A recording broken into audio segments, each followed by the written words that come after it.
Amellement aw minnu sɔgɔlen don an na an ka foli bɛ aw ye gouvernement kura min sigira sen kan nin waati in na ale hakilina yaasa sigi ka fɔ ka sɛmɛ ani malidenw bɛɛ ni ɲɔgɔn cɛ o de kama équipe de facilitateur dɔw sigira sen kan ni dɔw kama Trojira ka ni président de commission d'organisation olu sigira sen kan yala maa bɛ ɲininkali minnu kɛ waati ni sisan cɛ mun de sera ka kɛ yala baaraw taabolo bɛ cogo di baaraw kun kan ka kɛ tan wa o bɛ sigikafɔ de kan ka kɛ mun de kan ani jɔn ni jɔn de kan ka sigikafɔ ninnu kɛ ninnu ye ɲininkali an bɛ min jaabi ɲini bi jamukan kɔnɔna na a ma welelenw ye maa naani ye maa fɔlɔ ye docteur Modibo Sumare ale bɛ URP la n'o bɛ ARP jɛkulu fana Modibo i bisimila kɛnɛ kan ka fɔ kan Ɲafo Sisogo ale bɛ MRDA la n'olu bɛ EPM fɛ i bisimila kɛnɛ kan Ɲafo. Merci. Donc Sulemani Kone ale bɛ Front pour la sauvegarde de la démocratie n'o ye FSD ale b'o la Sulemani Kone bisimila kɛnɛ kan. Jimé Kanté ale bɛ Société civile la Jimé bisimila. Ayiwa an bɛ taa docteur Modibo Sumare fan fɛ Trovira sigi waati ni sisan cɛ ani gouvernement kura ni sisan cɛ ni dialogue politique ni o y'u hakililata ye an bɛ se ka mun de jateminɛ ni min kɛra sɔrɔfɛn ka ban mun de kɛra dialogue politique hukumu kɔnɔna na. Ne b'i remercier. Je pense que il y a fort cogo min b'an lamɛnbagaw n'an filɛbagaw bɛɛ remercier fɔlɔ. I ye min fɔ c'est vrai que Triumvirat sigilen kɔfɛ baara dɔw daminɛlen don o ye mun ye o ye baara ɲɛbilaw ye fɔlɔ k'a fɔ sisan Triumvirat responsable bɛ ka commencer ka groupement politique reçoit k'u hakilinata ta o k'u hakilinata ta ka échanger a bɛna kɛ cogo min a forme bɛna kɛ cogo min a fond fana bɛna kɛ cogo kunnafoni na kunun an yɛrɛ ka regroupement n'o ye ARP o reçoit kunun 15 heures Triumvirat fɛ an y'a jateminɛ k'a fɔ fana ko tɔn dɔw fana ye sigikafɔ kɛ k'a fɔ bon ni dialogue min bɛna na malgré que a bɛna kɛ fɛn minnu kan olu ma fɔ an ye fɔlɔ mais ko an b'an sigi a bɛ se ka kɛ min ye a nafa bɛ se ka kɛ ka Mali la bi tɔn caman y'u sigi ka kuma k'u kan olu tɔn na an b'o la parce que sibiri tɛmɛnen an yɛrɛ sigikafɔ dɔ kɛ fɛn kan an y'a fɔ min ma état de la nation jamana cogoya bɛ cogo di donc o la min ye lakana ko ye min ye kɛlɛ ko ye min ye réconciliation ko ye. ça fait ka contribution kan ka min contribution kan ka kɛ min ye olu aw y'o kɛ aw ni ɲɔgɔn cɛ n'an ka cadre ye. alors Ɲafo Sisoko aw bɛ EPM na MRDA olu ye EPM parti dɔ ye alors ni kɛnɛ kan an b'a dɔn k'a fɔ aw sen b'a la kosɛbɛ ka daminɛ Trovira sigi ni sisan cɛ yala mun de kɛra dialogue politique hukumu kɔnɔ. D'accord, n b'aw fo n bɛ Renouveau TV baarakɛla bɛɛ lajɛlen fo an lamɛnnikɛ jɛkulu bɛɛ lajɛlen fo donc a y'an wele nin kɛnɛ kan a diyara n ye facilitateur ninnu désignelen kɔfɛ président de la république fɛ comme aw yɛrɛ b'a kalama cogo min na u ye fɛn caman boloda fɛn minnu bɛ ka kɛ fɔlɔ o ye bɛnkan sɔrɔ sigikafɔ min bɛna kɛ a bɛ kɛ mun kan o kama lettre président de la république yɛrɛ tun ye lettre dɔ ci yanni Trovira in ka sigi a ye lettre min ci parti politique ma a y'a ci syndicat ɲɛmaw ma a y'a ci société civile ma a y'a ci dugutigiw ni diinɛ ɲɛmaw ma walasa bɛɛ k'i sen don nin ko in na a ka ɲɛ o jaabi in kɛlen c'est à dire profil type dɔw dégagera maa minnu bɛ se ka kɛ facilitateur ye nin ko in na minnu qui seront à équidistance entre tous les participants donc kama maa minnu sigira bɛɛ y'a ye k'a fɔ maaw don maa ladiriw don maaw don maa minnu maa si tɛ se ka contester k'a fɔ jamana kanu t'u la jamana dɔnniya fana b'u la donc pour le moment n'o ye premier ministre kura ye Sumani Isufu Mayiga Aminata Dramane Traoré ani Baba Akiba Aidara voilà donc ninnu bɛɛ lajɛlen maliyɛnw si dogolen tɛ Mali kɔnɔ yan mɔgɔ dogolen t'u ye u ka baara la bon donc u sigilen fɔlɔ ça fait o choix min bolila o kan o diyara aw ye fɔlɔ o diyara anw ye parce que an ye maa saba fɛn fɛn ye o facilitateur liste in kan an y'a dɔn k'a fɔ a bɛɛ ye maa ladirilenw ye a bɛɛ ye jamana kanu bolo a bɛɛ ye mɔgɔ ye qui n'ont pas an tɛ se k'a fɔ maa minnu k'a fɔ k'u bɛ côté dɔ la u bɛ Maliko de la Baba Yakubu bɛɛ b'a dɔn Baba Yakubu ale il fait partie a tun bɛ Mali cadre fɔlɔ minnu nana Modibo Keyita an président Modibo Keyita ka wele jaabi a b'o cadre fɔlɔw la Modibo Keyita wele bila waati min ko maliyɛn minnu bɛ kɔfɛ a ye na fara maliyɛn minnu bɛ jamana kɔnɔ walasa ka jamana jɔ Modibo premier ministre Ousmane Isufi yɛrɛ dogolen tɛ maa si la bɛɛ b'a dɔn mɔgɔ min don a ka intégrité kama ani c'est un économiste de formation c'est un homme d'état maliyɛn bɛɛ b'a dɔn k'a fɔ jamana in dɔnya b'a la Aminata Dramane Traoré fana muso don muso min bɛɛ b'a dɔn k'a fɔ a da tɛ mɔgɔ si ka valise kɔnɔ kuma min n'a y'i bolo o ka ɲi jamana ma n'a bolo ka ɲi hali Farafinna ma ale y'o kuma in lase yɔrɔ o yɔrɔ n'a bɛ se ka kɛ ni elle est intermondialiste donc bɛɛ b'a dɔn k'a fɔ elle a été ancien ministre aussi donc ni mɔgɔ saba in vraiment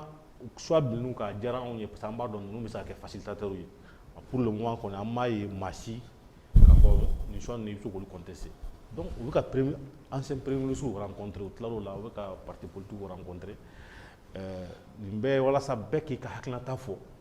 sigikafɔ kan ka kɛ mun ni mun kan a kan ka bange mun ni mun na walasa yanni an ka taa sigikafɔ la an ka consensus dɔ sɔrɔ terme de référence kan komi a b'a kalama terme de référence fɔlɔ dɔ proposé don fɔlɔ ma a ma adopté yanni a ka adopté fo bɛɛ ka hakilinata ka don a la bɛɛ ka hakilinata ka sɔrɔ a kɔnɔ donc u b'o baaraw disi la fɔlɔ. Alors FSD fan fɛ yala mun de kɛra facilitateur ninnu ye aw hakilina i n'a fɔ a bɛnna EPM ma cogoya min na wa alors ka niveau la mun de kɛra an bɛ yɔrɔ min sisan. Anw ka niveau la foyi ma kɛ fɔlɔ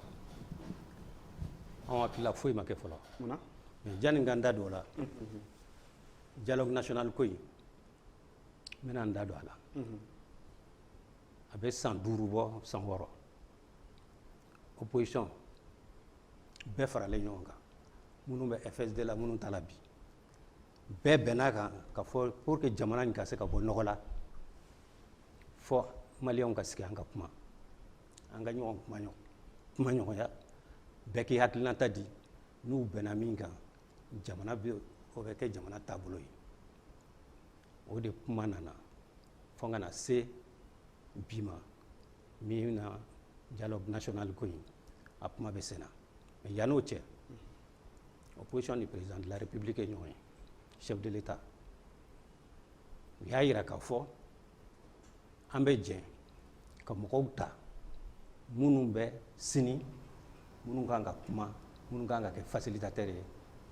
dialogue in na n'a bɛ kɛ an ye min ye président y'a ɲɛnamɔgɔw ta a m'i sara mɔgɔ la a m'i sara opposition kɔnɔna n tɛna n da don minnu taara u bɛ cogo di u bɛ se u tɛ se n tɛ n da don o la parce que bi kuma t'o kan. o kɔrɔ b'a jira k'a fɔ ko kuru dɔw bɛ yen dɛ. kuru kɔni bɛ yen ni n y'a ye ko ma kɛ anw sigilen don ka kɔnɔni de kɛ sini Sisoko y'a fɔ sisan ko TDR ye mun ye mun de bɛna fɔ mun de bɛna kɛ a bɛ kɛ cogo di dɔn kan ka don a la dɔn da kan ka don a la dɔn da man ka don a la a bɛna daminɛ yɔrɔ jumɛn a bɛ daminɛ commune de la wa a bɛ daminɛ cercle de la wa a bɛ daminɛ région de la wa Trovera ni aw ni ma ɲɔgɔn ye fɔlɔ wa n bɛna ye parce que n'an ma kumaw ta fɛcogo la a bɛ gɛlɛya an bolo donc a bɛna kɛ cogo min ni an y'o ɲɛdɔn don min k'a fɔ minnu taara k'olu ka kɛ facilitateur ye n'olu ye TDR min d'a ma n'o TDR ka ɲi an b'a dɔn an hakilinata bɛna kɛ min ye n'o TDR man ɲi an b'a dɔn hakilinata bɛna kɛ min ye an bɛna min fɔ maliyɛnw ye an tɛna se ka min fɔ maliyɛnw ye an b'o dɔn nka an bɛ yɔrɔ min bi kuma tɛ anw bolo k'a fɔ nin de kɛra nin ma kɛ nin ɲana nin ma ɲa an tɛ se k'an da don kuma la bi. alors yan'an bɛ se Jimbe Kante ma est-ce que ni terme de référence fana taara ka sɔrɔ aw hakilinata ma ta a kɔnɔna na aw ma lamɛn a kɔnɔna na. an lamɛnna o yɔrɔ o tɛ problème an lamɛnna an ye min b'an kɔnɔ an y'o fɔ min b'an kɔnɔ an y'o fɔ nka min b'an kɔnɔ n'an y'o fɔ an b'an sigi k'a lajɛ n'an kɔnɔ ta de sara n'o ma ta n'an bɛna min kɛ an bɛn'o fɔ kɔfɛ nka anw sigilen don ka TDR de kɔnɔ. Jimbe Kante aw lamɛnna. Ala ka jamana basigi an bɛ an n'an lamɛnbaga jɛkulu bɛɛ lajɛlen fo yanni ne ka se jɛkulu min sigira ko triumvirat jɛkulu in sigira fɛn min yɛrɛ kama fɔlɔ en tout cas anw bɛ an yɛrɛ ɲininka jɛkulu sigira mun de kama dialogue politique dialogue politique o tɛ anw fiyɛla ye a wele cogo peut-être que tagalen ɲɛfɛ yɛlɛma bɛ se ka don a la n'i ko anw ma k'a fɔ dialogue politique anw minnu bɛ société civile la anw b'a ye k'a fɔ ko souvent anw bɛ se ka exclu a kɔnɔ tuma dɔ la n'u donna ɲɛfɔliw la u b'a fɔ k'a fɔ ko bɛɛ b'i lamɛn mais kow ka faranfasiya maa i ni tulonkɛ ɲɔgɔn n'aw bɛna tulonkɛ daminɛ i fari fan min b'i dimi o yira la o b'a to tulonkɛ bɛ diya o bɛ taa to aw b'aw hakili to ɲɔgɔn na fɛn min ni sigikafɔ min ni a bɛna kɛ sigikafɔ tɛ k'a fɔ ko jamana ɲɛmɔgɔ min b'an kunna bi ko ale ka laɲini don hakilina jiginna organisation de la société civile k'a fara fanga sinamatɔnw kan k'a fara hali fanga dɛmɛbaga jɛkuluw kan jamana nana cun ka se hakɛ dɔ la olu de ye hakilina ta k'a fɔ ko a sera san an maliyɛn yɛrɛ damaw an ka sigi ka kuma ɲɔgɔn fɛ walasa jamana ka se ka bɔ nɔgɔ la donc ne hakili la ni o dialogue sugu bɛ kɛ i bɛ politique b'o la i b'a kɛ dialogue national inclusif ye ten pour que ka se ka faranfasiyaw di kuma fɔ cogo don o ye anw ka faamuyali cogoya ye ça fait aw jɔrɔlen don don dɔ la a kana fɔ ko aw sen tɛ nin na anw sen tɛ nin na même n'an bɛ sen don a la en tout cas n'a faranfasiyara kabini a daminɛ vraiment o bɛ fisaya kosɛbɛ an y'a dɔ ye o bɛ ka kɛ n'aw ye dialogue politique ye aw bɛna modèle minnu ta an bɛna kuma mun de kan ayiwa kuma minnu bɛna kɛ a kumaw bɛna lawaleya cogoya jumɛnw na jɔn ni jɔn sen bɛ don a la da bɛ tu mun ni mun na olu ye en tout cas jɔrɔnakow ye minnu bɛ anw na n balimakɛ Siso ko k'a fɔ ko maa minnu taara k'a fɔ ko u ka se ko k'o waleya ka ɲininkaliw ni o ɲɛbila baaraw kɛ k'a fɔ ale ma mɔgɔ ye fɔlɔ olu contesté vous savez jamana in kɔnɔ an bɛ fɛn dɔw kɛ u cɛman ɲi kosɛbɛ kosɛbɛ ne ka faamuya la n'i ye mɔgɔkɔrɔba ta k'a bila ko ɲɛma a si kasa bi kosɔn ani expérience minnu b'a la olu kosɔn hali ni fɛn min ka di anw ye k'a fɔ an ka société kɔnɔ an b'o bila parce que an taabolo dɔ ye mɔgɔkɔrɔba bonya ye donc ninnu ma ka ɲama sagamɛya ma hali n'a sɔrɔ o ko man di mɔgɔw ye mɔgɔw b'a fɔ u si kasabi kama mɔgɔw bɛ o bonya et pourtant dɔw bɛ yen minnu bɛ se ka kɛ olu fana la an bɛna se dialogue min ma anw bolo a nafa ka bon kosɛbɛ kosɛbɛ n'i ye jamana yɛrɛ ta k'a sigi sigi c'est à dire kɛmɛ kɛmɛ sarada la i b'a ye a fanba bɛɛ lajɛlen o ye denmisɛnninw ye bon n'i taara ka taa maakɔrɔba dɔw ta c'est vrai que u b'a fɔ ko denmisɛnwulu sen ka di nka a tɛ sira dɔn nka denmisɛnwulu fana bɛ se ka taa yɔrɔ jan n'i ye maakɔrɔba gansanw ta minnu si ye hakɛ dɔw sɔrɔ k'a fɔ k'u kana kuma fɛn kan fɛn min nafamaba bɛna boli jama fanba kan a bɛ se ka kɛ yɔrɔnin dɔw bɛ se k'u échapper tuma dɔw même n'u ko k'a fɔ k'u ka décision ta gɛlɛya misɛnninw bɛ se ka sɔrɔ donc olu inquiétude b'anw na n'a kɛra mɔgɔ saba ye n'i ye maakɔrɔba fila bila yɔrɔ min na ka denmisɛnnin kelen tun fara o kan bi bi in na an ka denmisɛnnin tɛgɛ kogo ɲuman a bɛ maakɔrɔba dɛgɛ nɔɔni o tun bɛ diya donc k'a fɔ k'ale ma mɔgɔ ye bi bi in na min bɛ o fɛn contester bonya de don mais ils sont vraiment contestables et k'a fɔ ko bɛɛ fana hakili ɲininkali kɛra la yan'u ka sigi ma da la n'a kɛra o kɛcogo la. n y'a fɔ i bɛ se ka jaabi d'o la. bon n bɛ jaabi min da la a yɛrɛ ye kuma dɔ fɔ o diyara n ye parce que n'i ko ko Mali kɔnɔ yan an ka laada n'an ka taabolo la maakɔrɔba n'i y'a bila fɛn dɔ la hali n'a man di maaw ye maaw bɛ se k'i bonya kama i ɲɛ tugun kan k'i da d'a kan bon o ye an taabolo dɔ de ye o kama ale yɛrɛ bɛ jo di président ma yɔrɔ dɔ la k'a fɔ mɔgɔ minnu t'a la mɔgɔ minnu u bɛ maa bɛɛ bɛ malo ma maaw b'u lamɛn hali n'a y'a sɔrɔ tuma dɔ la u bɛ fɛn min fɔ o bɛɛ tɛ k'i hakilinata mais bonya in kama i bɛ se k'u lamɛn. nka joli dɔ bɛ yen i b'a sɔrɔ joli dɔ bɛ yen kuma dɔ fɔ i b'a sɔrɔ nɛn b'a la n'i ye jolitigi ɲɛda lajɛ a koli kama i bɛ sɔn k'a fɔ k'i b'a to yen est ce que o yɔrɔnin tɛ dɔw ye olu ka baara tɛ kuma ye quoi n b'a fɔ o yɔrɔnin de fɔ Sekante olu ka baara komi a y'a fɔ cogo min na ko jamana fanba ye jeunes de cɛkɔrɔba ninnu ka tali ko u tɔgɔ y'a fɔ cogo min na facilitateurs de don ka kuma ɲɔgɔnya nɔgɔya maliyɛnw ni ɲɔgɔn cɛ mun b'a nɔgɔya ni ɲɔgɔn cɛ karisa e b'i ka yɔrɔ la karisa e b'i ka yɔrɔ la maa dɔ ka na ka se ka nɔgɔya ni ɲɔgɔn cɛ aw bɛɛ ka sigi maliyɛn bɛɛ cɛ fara muso kan denmisɛnnin fara maakɔrɔ kan politicien fara société civile kan forces armées b'a la c'est à dire Mali composante bɛɛ lajɛlen bɛɛ ka ɲɔgɔn sɔrɔ an ka kuma Mali kan ninnu tɛ kumalaw ye dɛ ninnu ye kuma nɔgɔyalibaw de ye o de kɛra k'a fɔ tiɲɛ don an balimakɛ Kone y'a fɔ cogo min na o de kɛra ko baara ɲɛbilaw ye baara malien bɛɛ de y'a ye k'a fɔ an sera yɔrɔ min na bi a sera an ka sigi an ka kuma jamana bɛ position min na bi maliens ka ɲɔgɔn sɔrɔ autour de l'essentiel an ka kuma an ka bɛn fɛn dɔw kan fɛn minnu b'a to an bɛ jamana bɛ bolo min kan bi ni bolo in ni bɛɛ b'a dɔn walasa a bɛ se ka bɔ o kɔnɔ fɛn caman b'a kɔnɔ donc jamanakuntigi sɔnna o hakilinata in ma a ye lɛtiri ci maaw ma fɔlɔ a ko maaw ka dialogue in a kan ka kɛ cogo min a kan ka taa bolo min fɛ u ka bɛɛ kɛ hakilinata di politique mɔgɔw syndicat ɲɛmɔgɔw société civile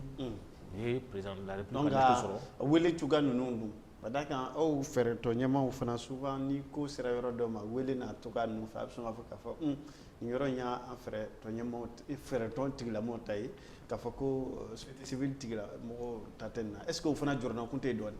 ayi jɔrɔnakun t'o la parce que ni dialogue bɛ kɛ n'a fɔra n'a tɔgɔ welela dialogue politique oui parce que tɔgɔko in fana de bɛ gɛlɛya kɛ dɔɔnin hali ni maa min ye jateminɛ kɛ ni an taara kɔfɛ dɔɔnin i b'a ye k'a fɔ conférence d'entente nationale min labɛnna a fɔlɔ-fɔlɔ a kun fɔra k'a fɔ ko conférence nationale o de kun fɔra maaw nana fɔra ko conférence nationale souveraine olu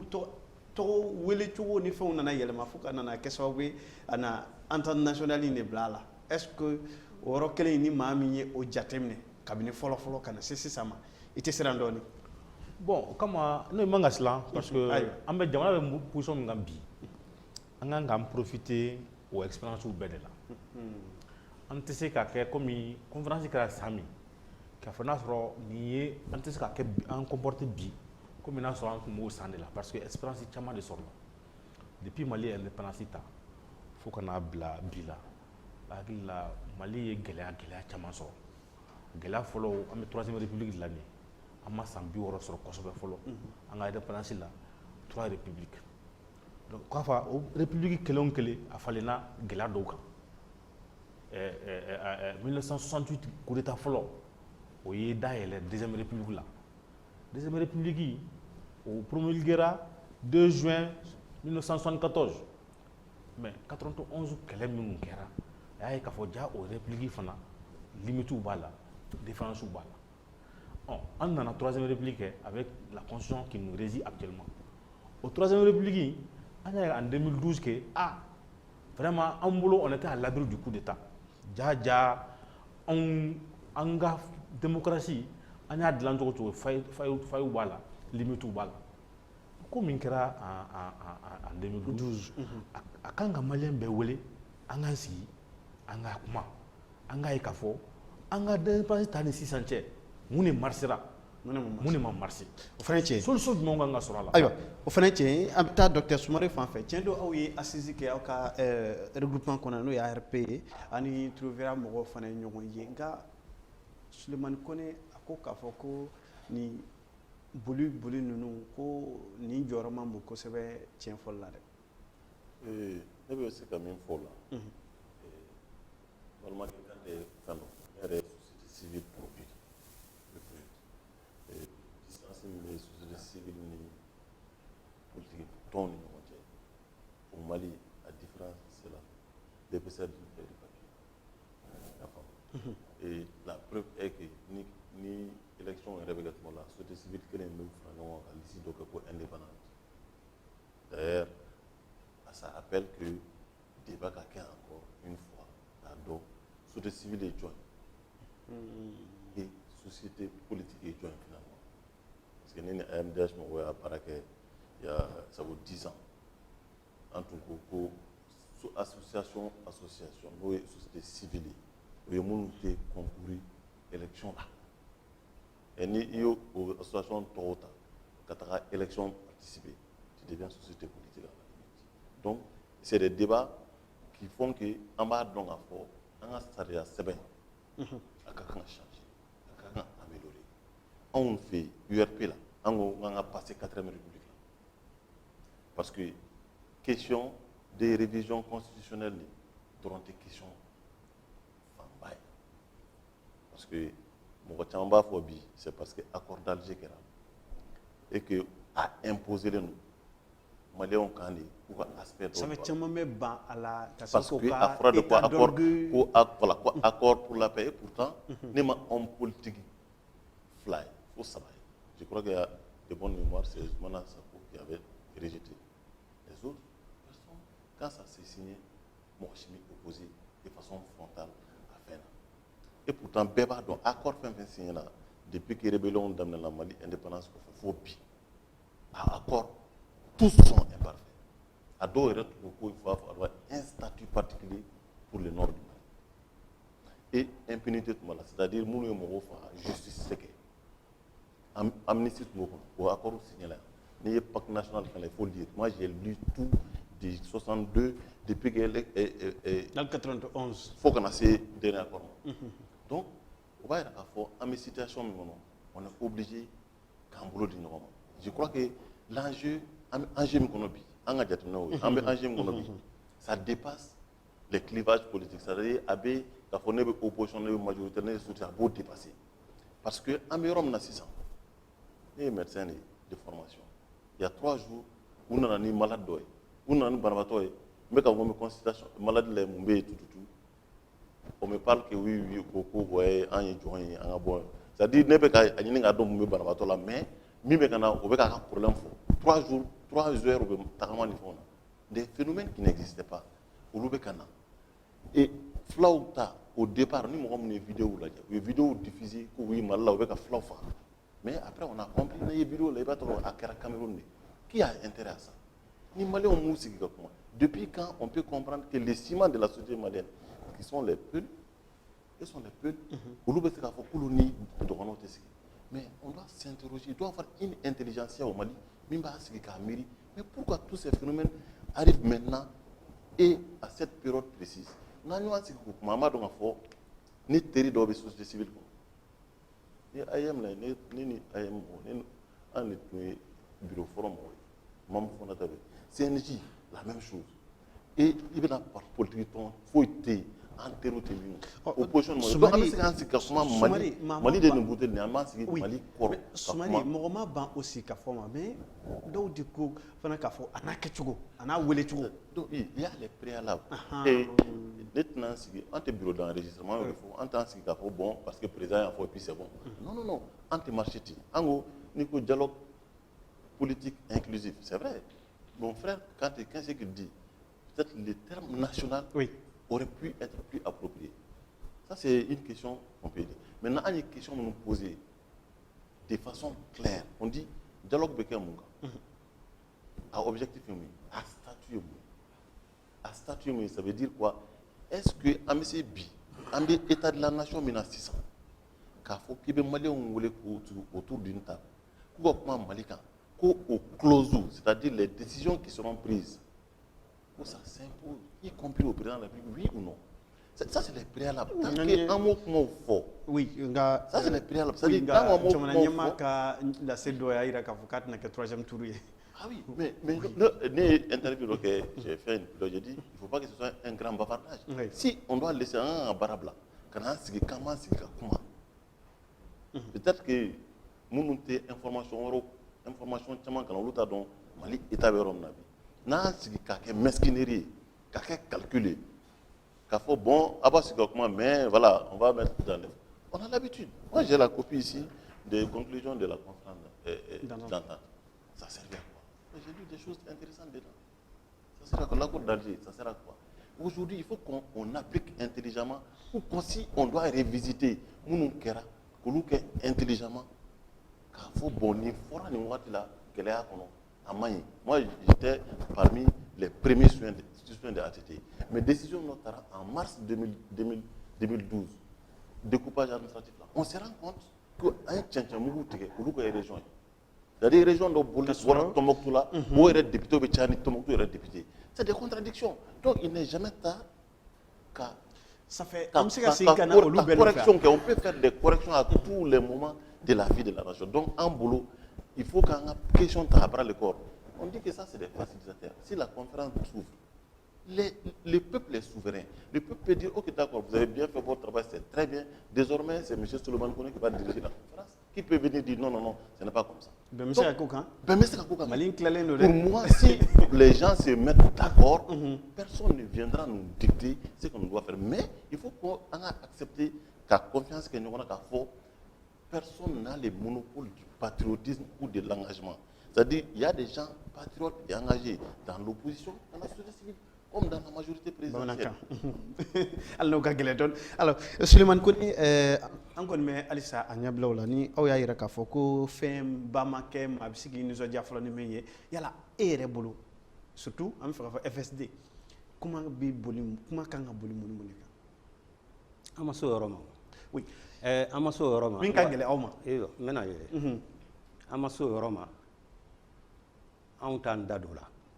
Oh, il m'a fait rencontrer mi man kono o ban kono. Oui, mais oh, ti do fo ma saban na me rencontre Kelly. Ni na me mena. On ye mi fo. An yo sebe ko fo malien yo me. Yana nga mo saban kono. O ko ma yi folo. Anya yira. Ni dialogue me ke. Sigi ka kuma. Malien bɛɛ de kan ka sigi ka kuma ni an kan ka fɛn fɛn kɛ jamana kɔnɔ ni constitution de kan ka yɛlɛma an bɛ bɛn o kan a bɛ yɛlɛma ni kan min ye min kan ka k'a kɔnɔ an bɛ bɛn o kan n'an bɛnn'o kan kɔfɛ mɔgɔ kananenw minnu ye droit constitutionnel ni fɛn wɛrɛw kɛ n'olu b'a ɲɛdɔn a sɛbɛncogo olu bɛ bila olu b'a sɛbɛn ka di maliyɛnw ma o ye fɔlɔ ye. Ni jamana ka découpage kan ka kɛ cogo min ni kɛlɛ tɛ bɔ a la n'a bɛ bɛn jamana yɛrɛ bɛn sigi ka bɛn kama o kan an bɛ bɛn o kan o bɛ fɔ minnu kan k'o baara kɛ n'olu bɛ se o la olu b'o kɛ o bɛ kɛ jamana taabolo ye n'an tilal'o la min kan ka ni an ye fɛn fɛn fɔ bɛn in kɔnɔ n'o banna jɛkulu min kan ka sigi wasa ko waleya an bɛ bɛn o bɛɛ kan kuma dama fɔra yan sisan a ka ca n tɛ se ka n da don a bɛɛ la mɛ bakuruba la Sumare ye min fɔ sisan n'o ye Sumare n'a ka jɛkulu ka taabolo ye ne bɛ bɛn o ma o ye min ye k'a fɔ ni maliyɛnw sigira n'u bɛnna min kan u b'o de kɛ. N bɛ se ka bɛn o kan. N'an bɛnna min kan o de bɛ kɛ tilalen don dɛ dusukun tila o ye diyagoya ye farafaralen jamana binna ka se yɔrɔ min ma jamana marabolo tiɲɛna mara tiɲɛna ka se bolo min kan n'an y'o bɛɛ lajɛ diyagoya fo maliyɛnw dusu ka kami-kami fɛn caman bɛ yen an mana o kama yan n tɛ se ka n da don olu bɛɛ la an nana dialogue national de kama n'i y'a ye ne tɛ dialogue politique fɔ kɔrɔ de b'a la n'o tɛ n bɛ se tubabukan kalan na. Je sais qu'il faut dialogue politique, le gouvernement qui a fait il faut dialogue national. Parce que on, kabini avec 112 100 warobobi, on a dialogue national ko kuma indela. On a trois wara shidwala. Kada monka, jime mi fo, on a klibola. Parce que Mali politique mo nyana ko fo no lu yere bena femika, Mali on benoka. O dun teknyai. Ka cara la nu bena minga Mali on be kana anya ye benaka o benaka gouvernement sigi o nyonje manga bana ka gouvernement jumɛn sigi gouvernement min sigira e ye opposition mɔgɔ joli yala ayiwa opposition mɔgɔ fila de b'a la est-ce que olu bɛ opposition na bilen wa ayi n'a fɔra opposition mɔgɔ fila b'a la u bɔra opposition na parce que sariya min bɛ yen n'o ko k'a fɔ opposition ye fɛn fila de opposition ani pouvoir o de bɛ jamana kɔnɔ n'i donna gouvernement la i tɛ opposition na bilen bɛɛ b'o dɔn n'i donna opposition na n'i donna gouvernement la o ye bɔlen gouvernement la o ma se fɔli yɛrɛ la i tɛ se ka kɛ gouvernement la ka tila ka kɛ opposition na donc opposition mɔgɔ fila de bɛ gouvernement la bi n bɛ fila de dɔn Cam gɛnna ka bɔ a ka parti la jan'a ka don bon ne Cam ne bɛ min dɔn Cam gɛnna ka bɔ a ka parti la i bɛ dɔn k'an ka kuma tɔ ɲɛfɔ o ye fɔlɔ ye mais n'an nana tuguni ko i b'a dɔn min ye jamana in sɔrɔ gɛlɛya min ye jamana in sɔrɔ o gɛlɛya tɛ se ka jamana si sɔrɔ n'i hakili b'i ka jamana la n'i tɛ wuli k'a fɔ k'i bɛ jamanadenw wele k'a fɔ bi a ye na an ka sigi an ka kuma a bɛ ko kan jamana marabolo a bɛ se ka yɛlɛma cogo min a bɛ se ka lakilen cogo min san 6 mɔgɔw bɛ ɲininkali la an bɛ ɲɛɲini na ka fɔ an bɛ se ka bɛn mun kan ka jamana dilan ɲinan de gɛlɛya kɔnɔ taa yɔrɔ wɛrɛ tɛ yen don o don ni min ma bɔ jamana na a tɛ fara a kan o de kuma bɛ sen na bi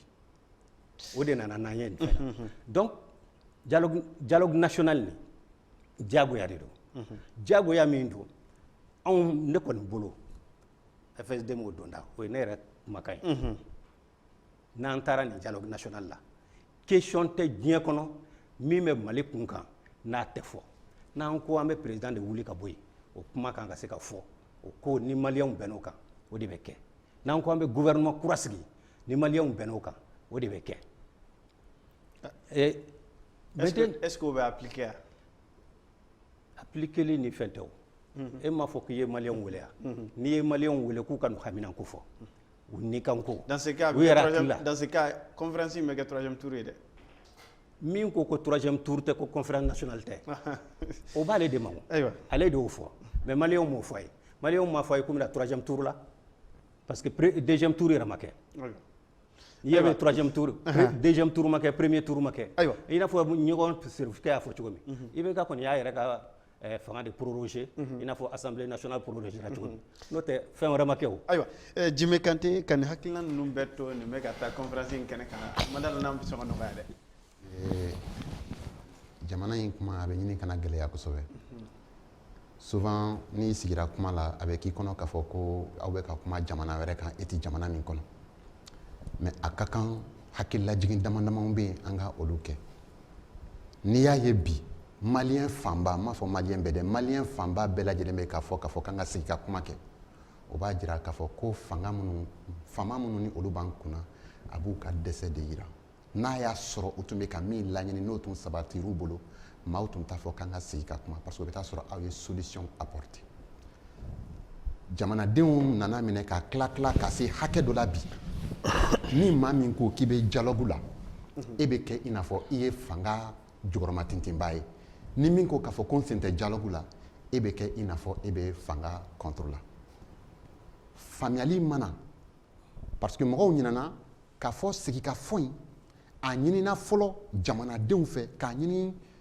politikitɔnw fɛ politikitɔn bɛɛ lajɛlen k'a fɔ ko an cunna ka se hakɛ dɔ la bi il faut que an ka sigi an maliyɛn damaw aw ni ɲɔgɔn cɛ an k'an tɛgɛ di ɲɔgɔn ma dialogue min ni a bɛ senna n'a kan ka kɛ siranya belebeleba bɛ anw na aw da tura dɔw la vous savez souvent n'an bɛ kuma n'u musalaha jamana tɛmɛna o hakɛw kan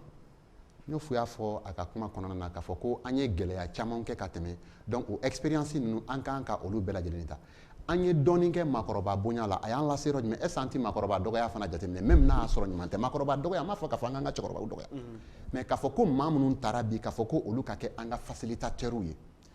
an bɛ ko caman kun ko k'a y'a fɔ k'o de ye atu ye c'est-à-dire u si kosɔn a n'u ka bonya kama fɛn dɔw bɛ hali n'a man di an ye an b'o to o de ye jamana in cun n'i y'a ye k'a fɔ k'i ka mɔgɔ minɛ k'a taara fangaso la bi i b'a sɔrɔ dɔ de bɛ wuli ni dugutigilaka dɔ ma wuli i b'a sɔrɔ alimamilaka dɔ bɛ wuli o bɛ taa ka taa deli kɛ sariya ye min fɔ o filɛ nin ye mais anw nana deli la an ka sariya sɔsɔ an ka taa nin tacogo la je pense que o wagati de sera an ka se ka kuma o bɛɛ lajɛlen kan jamana bɛ ɲɛ cogo di min ka di e ye o tɛ ni anw ye kuma minnu fɛn fɛn bɛ sen na an bɛ mɔgɔw lamɛn an bɛ baro kɛ daw la anw bɛ baro kɛ yɔrɔ dɔ la ninnu tɛ baro kɛ olu ye an ka famaw ye an bɛ baro kɛ yɔrɔ mun na mɔgɔw ka siranya ye minnu ye o y'a ye k'a fɔ est-ce que jamana ɲɛmɔgɔw tɛ k'a ɲini bi Sumare fana bɛ baro kɛ yɔrɔ caman na ale banabaatɔw fana bɛ oui jamana bɛ ka baro minnu ni an bɛ fɛ k'a kɛ sigikafɔ min ni an bɛ k'a kɛ est-ce que dɔ tɛ fɛ ka fɛɛrɛ dɔ tigɛ a la c'est-à-dire que fɛn dɔw bɛ yen gɛlɛya sɔrɔla olu la i n'a fɔ révision constitutionnelle i n'a fɔ découpage administratif minnu fɔra i n'a fɔ députéw ka mandat ko an t'an profiter nin fɛ an ka sigi ka fɔ dɔ kɛ yɔrɔ min ni o nafa ka bon a la ne ka se k'o ta ka baara kɛ n'a ye mais n'a nana se a appliqueli yɔrɔ ma a ka fɔ k'a fɔ ko non nin yɔrɔ min filɛ nin kuma fɔra ka tɛmɛ an tɛ segin o kan misali la an ye accord d'Alger kɛ bɛɛ lajɛlen y'a ye k'a fɔ ko accord d'Alger mɔgɔ kalannenba ninnu b'a kɔnɔko dɔn mais anw t'a kɔnɔko dɔn appropriation nationale ma kɛ dialogue in bɛ kɛ sababu ye mɔgɔw k'a dɔn k'a fɔ fɛn minnu ni u bɛ a kɔnɔna na o kumaw bɛna fɔ o ye ko ɲumanba ye maintenant anw bolo dialogue sugu jumɛn kan ka kɛ jeli ti furakɛ ne kan jamana ɲɛmɔgɔ min ni a b'an kunna bi k'a fɔ k'a ti jamana fɛ ni mɔgɔ o mɔgɔ fɔ i ye juguya kuma fɔ parce que ala de bi maa ŋaniya dɔn ala de b'a dɔn min bi jamana fɛ min ti jamana fɛ anw ka faamuyali la mɔgɔ caman bɛ yen bi o y'a sinaw ye a bi jamana fɛ ka tɛmɛ olu kan o ye anw ka faamuyali ye mais est-ce que jamana dilanni fanga bɛ ale la a n'a dɔnniya a n'a muɲu n'a sabali an bɛ don min na ko bi o ɲininkali kan ka kɛ an ka jamana kan jamanadenw fɛ n b'o ɲininkali kɛ mun de la an y'a ye k'a fɔ kabini fanga nana sigi tagamasere caman kɔni bɛ yan fɛn bɛɛ de essayera an fɛ an y'a essayé fɔlɔ kɛlɛ min 2012 gɛlɛya minnu tun bɛ an kan o kɛlɛ ninnu bi daminɛ wagati min na jamana ɲɛmɔgɔ yɛrɛ tun bɛ kuma minnu fɔ a n'a bɛ minnu fɔ bi olu ka jan ɲɔgɔn na u ye kangaru da ne ni maa ti sigi maa si tɛ se k'i élever ka se ni niveau la olu bɛɛ lajɛlen fɔra a nana ye k'a fɔ ko jamana bɛɛ dinga min kɔnɔ bagabaga t'a ɲɛ o bilala ka dɔɔni kɛ o bilalen kɔfɛ an ye maa wɛrɛw wele ka bɔ diɲɛ fantan naani bɛɛ lajɛlen fɛ k'olu kana k'an dɛmɛ olu nana ni marifaw ye marifaw taara an y'a ye marifa ma ɲɛnabɔ an ye conférence d'entente essayé an y'a ye olu ma ɲɛnabɔ an ko k'a fɔ k'an ni maa minnu tɛ sigi ka kuma an n'olu kumana accord d'Alger nana signé o ma ɲɛnabɔ mun kelen pe fɛn kelen min tora an ye o ye dialogue ye n'o dialogue bi kɛ o tɛ se ka kɛ musalaha kan o tɛ se ka kɛ ten k'a fɔ ko karisa diya n ye ko k'a fɔ karisa goya n ye ko k'a fɔ il faut que bɛɛ ka lamɛn ni an ko sisan k'a fɔ ko bɛɛ ka lamɛn bɛɛ ye jɔn ye n'an ko k'a fɔ ko ka Musa Tarawele lamɛn dɔ b'i kan to n'i y'a ye jamana cunna a sababu ma kɛ Musa Tarawele jamanaden don a ka lamɛn n'an ko sisan k'a fɔ ko ni dɔ ko sisan k'a fɔ ko Amadu Aya dɔ b'a fɔ ayi dɛ olu ye coup d'état kɛlaw ye non le coup d'état est imprescriptible o tɛ se ka bɛn mais il faut que an ka tɛmɛ o de la sisan ni fɛn fɛn filɛ nin ye nin caman bɛ yen minnu ni u commande anw ye i bɛ taa sɔrɔ dɔw commande ne o ko ka di ɲɔfu ye dɔw ko ka di ɲɔfu o commande excellence ye mais o bɛɛ n'a ta an ka se ka pan o kunna o y'a fɔlɔ ye a la filanan ye min ye dialogue bi kɛ an bɛ sigi ka kuma an bɛ fɛnw fɔ an bɛ ɲɔgɔn kɛlɛ an bɛ kuma an bɛ bɛn an bɛ tila ka laban sɛbɛn dɔ la k'a kɛ sɛbɛn ye k'a fɔ ko a bɛ wajibiya k'a appliquer o kɔnɔna ni maliyɛnw bɛnna bi k'a fɔ ko ayiwa jamana ɲɛmɔgɔ min bɛ est-ce que bɛn bɛna k'o kan non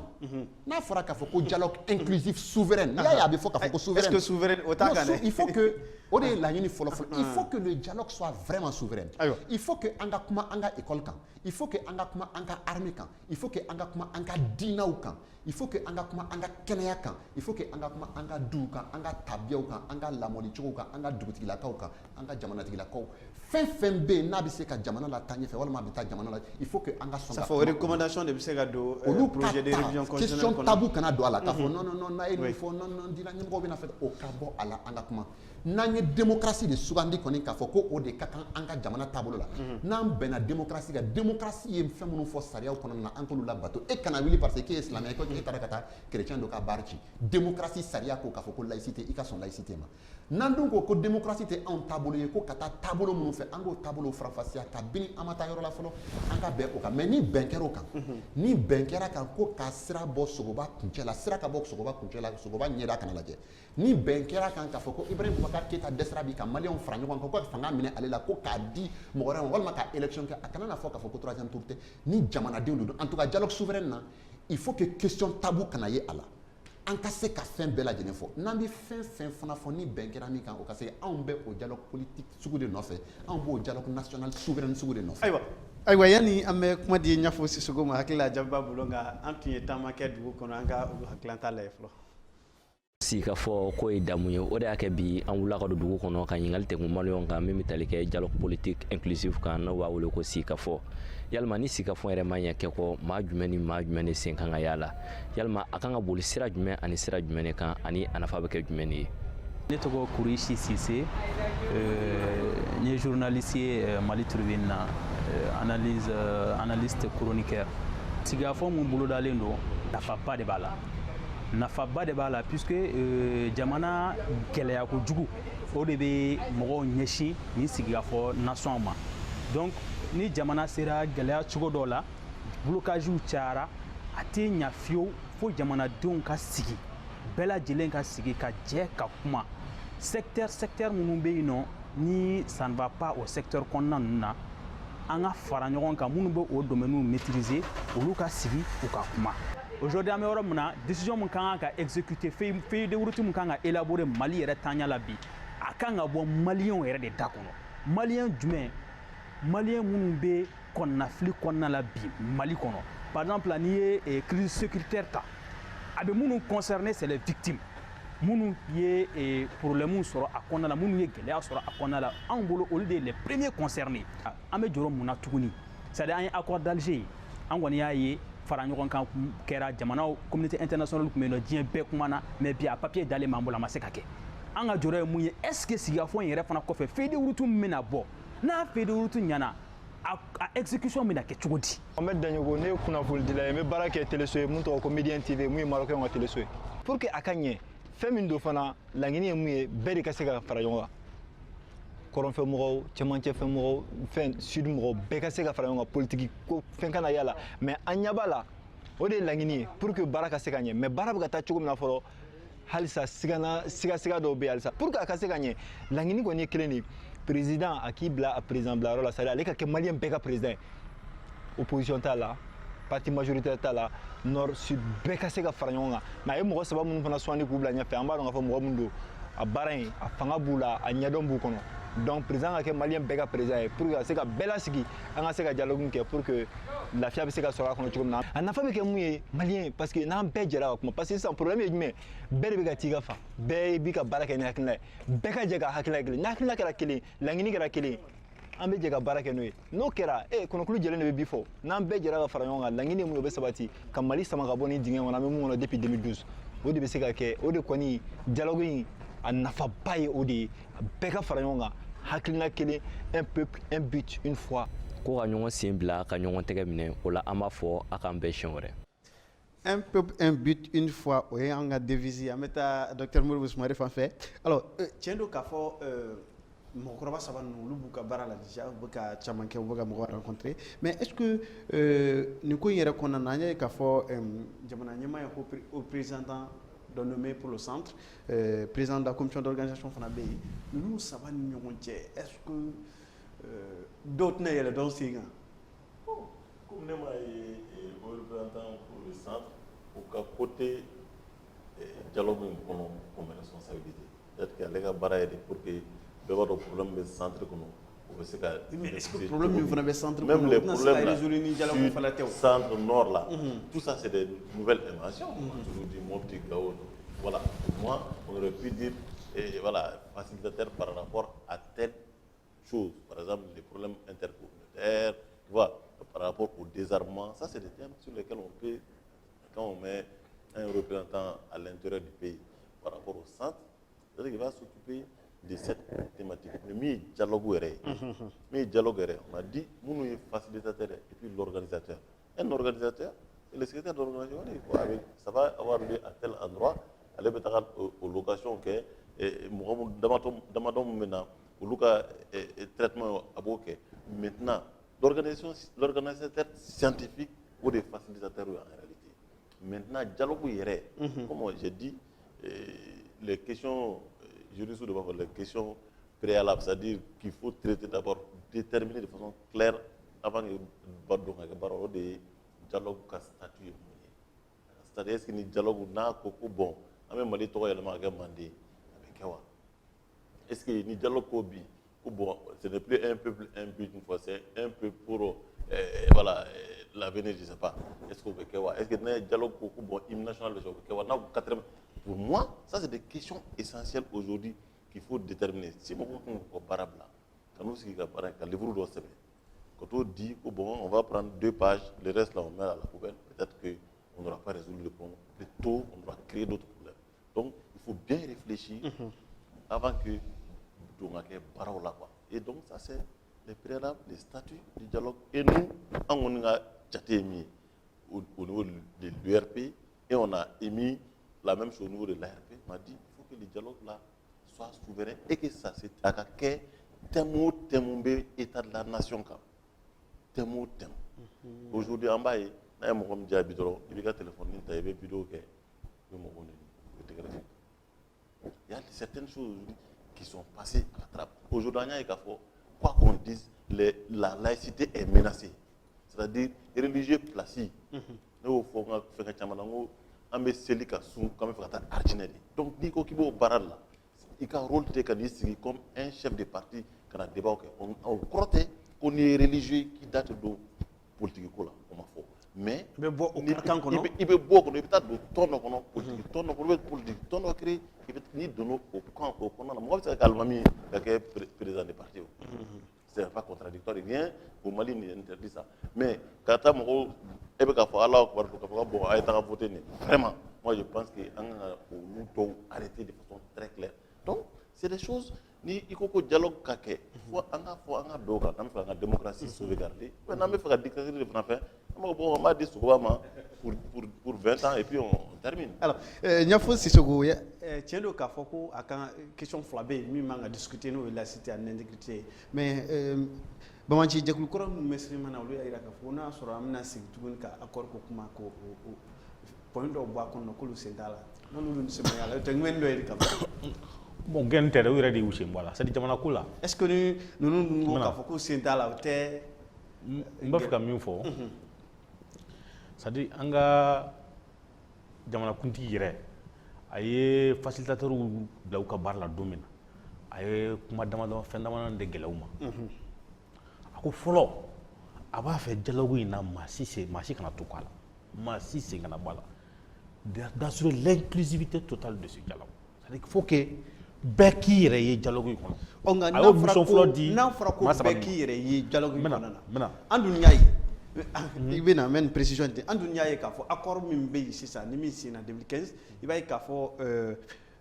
gɛlɛya dɔw b'a kɔnɔna na o bɛ kɛ sababu ye ka damafara don maliyɛn dɔw ni ɲɔgɔn cɛ hali n'o y'a jateminɛ kiimɛnni wagati n'o ye concours ye min bɛ kɛ yɔrɔ dɔ la i b'a sɔrɔ fan dɔ ta fanga ka bon ka tɛmɛ dɔw kan o ye damafara ye mɔgɔw ni ɲɔgɔn cɛ ni dialogue in kɛra tan an da bɛna se olu ma o ne ko k'e t'a la n bɛna fɔlɔ n b'a fɛ k'a fɔ pour le moment min bɛ ka kɛ c'est des procès d'intention n y'a ye kuma fila bɛɛ kɔnɔ ni jamanadenw ko ko jamanakuntigi ka bɔ yen a bɛ bɔ yen ni jamanadenw de y'a sigi munna ni jamanadenw ko a ka bɔ a tɛ bɔ yen non c'est à dire n b'a fɛ ka min fɔ dɔrɔn n b'a fɛ k'a fɔ de aujourd'hui jamanakuntigi yɛrɛ ye mun gɛlɛya ko nɔgɔya b'aw ma a ye maa saba minnu nommé a ko k'u jija maa si kana to ko a ko la bɛɛ sen ka don a la kelen filanan a ko u k'u jija conclusion ni recommandation ni résolution minnu bɛna bɔ dialogue kɔnɔ bɛɛ k'i yɛrɛ ye o kɔnɔ bɛɛ ka sɔn o fana ma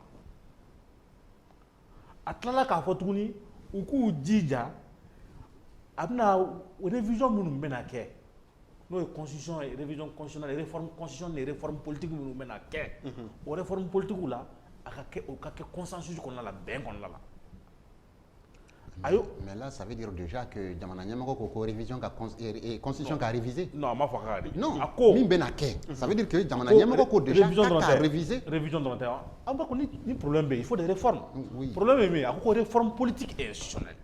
Réforme politique o ye wajibi de jamana kan bi. Aujourd'hui maliyɛn bɛɛ sɔnna a ma de k'a fɔ an bɛ phase min na bi an ka démocratie ye phase min sɔrɔ an kan ka kow réformer a kɛra sariya ye a kɛra sariya sɛbɛnw de ye sa o a kɛra an ka taabolo yɛrɛ de sa o fɛnw kan ka yɛlɛma o yɛlɛma ni dialogue ko priorité tɛ a bɛ yɛlɛma néanmoins parce que y a la volonté de a ko k'i jija a kɛ mɔgɔ saba y'a sɔrɔ o yɛlɛma minnu bɛ kɛ a ka kɛ bɛn kɔnɔna la a tilala ka mun fɔ tuguni n'o ye mission ye mɔgɔ saba minnu bilala facilitation na a y'a ɲini u fɛ u k'a to front politique ni front social min n'a a bɛ évolution na jamana in kɔnɔ u ka kɛ sababu ye ko o bɛn sabati maliyɛnw yɛrɛ ni ɲɔgɔn cɛ bon o kɔrɔ président bɛ fɛ ka min fɔ ale inscrire don consensus de kɔnɔ a inscrire don bɛn de kɔnɔ a inscrire don c'est à dire fan dɔ ka na ka fan dɔ imposer n'i ye dialogue yɛrɛ kɔ n'i y'o fɔ dialogue ninnu bɛ ka min fɔ nin ye k'a fɔ ni jamanadenw ko jamanakuntigi ka bɔ yen o tɛna fɔ jamanadenw o bɛ se ka fɔ jamanaden minnu ye président ta a bɛna fɔ olu kɔ wa non donc mais président yɛrɛ ko bɛn o kɔrɔ an bɛ question de personne an k'o bɔ kuma la an kana question essentielle ka jamana kuma kan jamana kuma la an ka ɲina k'a fɔ ne ye opposition de ye an ka ɲina e hakili la n'o fɔra olu ye question personnelle question personnelle n'a fɔra sisan ko fo o de ka fɔ au préalable que ni dialogue ko président ka bɔ yen k'a ka bɔ yen président m'a fɔ k'a fɔ il y a un sujet tabou président m'a fɔ sujet bɛ an tɛ kuma sujet minnu kan non ale yɛrɛ de ye facilitateur a fɔ facilitateur ye u k'u jija maa o maa n'o de ye maliden ye bɛɛ k'i yɛrɛ ye nin dialogue kɔnɔ. an tɛ taa ni kuma in ɲɛfɛ yani an ka s'o ma n bɛna dialogue in laɲini la parce que jusqu'à présent alors est ce que n'an taara waati min laɲini yɛrɛ pour le moment an ma don laɲini kɔnɔ dialogue yɛrɛ laɲini ye mun ye ninnu kelen dɔrɔn de bɛ a yira k'a fɔ dialogue in an bɛ min kɔnɔ bi jamana in kɔnɔ jamana bɛ se état min kɔnɔ bi an bɛ dialogue in enjeu de la o de y'o don donc enjeu yɛrɛ ye mun ye an kumana kan o n bɛna an ka taa ɲɛfɛ alors an ka taa ɲɛfɛ wagati ko parce que ne hakili la ni mɔgɔ saba minnu sigilen filɛ nin kan k'a fɔ maliyɛn bɛɛ ɲɛna ka bɛɛ hakilila tigɛ n'a ma ɲa ko anw de sigira ça veut dire déclaration solennelle n'a ma ɲa k'anw de sigira an tɛ baara la présidence ye an tɛ baara la gouvernement ye qu'ils déclarent leur indépendance totale par rapport à la présidence de la République, à la primature, au gouvernement. Ils sont des Maliens, facilitateurs entre les Maliens et ils sont indépendants de tout. Le dialogue doit être un dialogue souverain. Dialogue national, dialogue souverain. C'est-à-dire n'a y une décision minta. I kɛra mɔgɔ o mɔgɔ ye i kɛra institution fɛn fɛn ye décision in a bɛ boli i kan pourquoi n'a ma kɛ ten foyi tɛ ɲɛnabɔ ka da mun kan aw y'a fɔ sisan 91 jamana cunna an ye conférence nationale kɛ conférence nationale kɛra ni bolo minnu ye taabolo minnu ye bɛɛ y'o ye décision fɛn fɛn bɔra conférence nationale kɔnɔ a tun imposelen don faama bɛɛ kan autorité malienne bɛɛ kan pour que k'u appliquer ka daminɛ constitution na fo ka taa se loi électorale la jamana nana cun 2012 an ye laɲini kɛ an ka sigi an ka kuma an ka ɲɔgɔn faamuya an ka bɛn ko kan jamana taabolo bɛ kɛ min ye o laɲini o kuma de bɛ sen na bi n'o kuma de bɛ sen na bi kuma tɛ yen min tɛ fɔ o kɔnɔ fo k'a fɔ jamana tɛ ci o de kuma tɛ fɔ donc n'o kuma tɛ fɔ fɛn fɛn bɛ yen Sulemani Kone waati ka ban n'i ko non kuma caman misɛnnin caman fɔra n'i ko accord d'Alger n'i ko fɛn wɛrɛ o bɛɛ de kan ka se ka fɔ ni maliyɛnw bɛnn'a kan ka fɔ nin de bɛ kɛ et puis bɛnkan ye mun ye bɛnkan ye mun ye a tɛ k'a fɔ mɔgɔ kelen mɔgɔ fila ko nin tɛ kɛ ko jamana maliyɛnw ma bɛn a kan donc n'an bɛnna fɛn fɛn kan ni e nana o la k'a fɔ conférence nationale tɛ n'i ko conférence nationale tɛ conférence nationale kɛra jamana in kɔnɔ donc mɔgɔw b'a dɔn conférence nationale ye min ye conférence nationale tɛ min ye n'e ko ko conférence nationale tɛ ko wa ko élection kura tɛ ça veut dire que gɛlɛya dɔɔni ça veut dire que e yɛrɛ bolo gɛlɛya dɔɔni bɛ e ko e yɛrɛ bolo Djimé Kate kelen anw kan ka kuma mun de kan élection kura tɛ dɛ je pense que an kan ka kuma mun de Sissoko ye kuma dɔw fɔ minnu bɛ mɔgɔ jɔrɔ dɔɔni le fait que dialogue yɛrɛ bɛ taa laban fɛn min ma ale y'o résultat di an ma yan ni Tinɛni min ye min fɔ Bama ɲɛko la a dɔnbagalatigɛ y'a fɔ ale ka surun fanga la kosɛbɛ kosɛbɛ donc a ye nin min fɔ o bɛ anw siran kosɛbɛ docteur Soumare fana ka surun dɛ nka docteur Soumare y'a yira k'a fɔ ko ka garantie di a ma k'a ka ne ka statut di mais je pense que n y'o fɔ ka kuma bɛ mɔgɔ siran dɔɔni oui maintenant kelen an kan ka kuma mun de kan voilà an kan ka kuma fɛn min kan an bɛ Mali kura jumɛn fɛ an ka jamana ye o Mali kura ye jumɛn ye an ka fɛn bɛɛ lajɛlen na hali mara kɛcogo a ye min fɔ n'i y'a ye an bɛ misali ta k'a fɔ ko hali jamana ɲɛmɔgɔ exemple de don misali de don k'a yira k'a fɔ foyi tɛ jamana ko la min kan ka bonya jamanadenw da kɔnɔna fɔli ma mara ka d'an ye kɛcogo min na n'a sɔrɔ an kan ka taa transition kɔnɔna na n'a y'a sɔrɔ constitution révisée ni opportunité don d'abord c'est ça est-ce que an ka kan ka maga la nin wagati in kɔnɔ est-ce que urgence don ka maga a la accord minnu filɛ nin ye tubabu minnu bɛna ka na an dɛmɛ an filɛ ka accord dama dama minnu se accord de défense ni fɛn kirikara fɛn fɛn bɛ yen bi question fɛn fɛn bɛ yen da ka kan ka se ka maga la mais fɛn dɔw bɛ yen tuma dɔw o gɛlɛyani b'an ka jamana kan n'i y'a fɔ k'a fɔ ko inclusif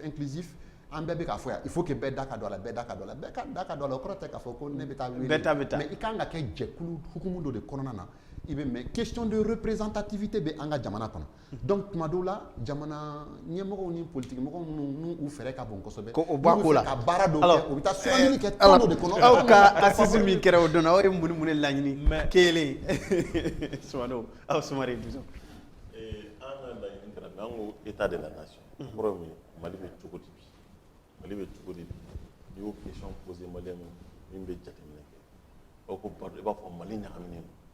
wa an ka jateminɛ fɔlɔ ye an y'a ye k'a fɔ ko valeur sociétale olu jiginnen don an y'a ye k'a fɔ ko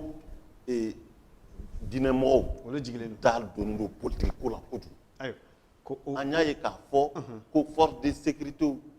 bɛ ka sa don o don c'est ça l'état de la nation an y'a ye k'a fɔ siya woloma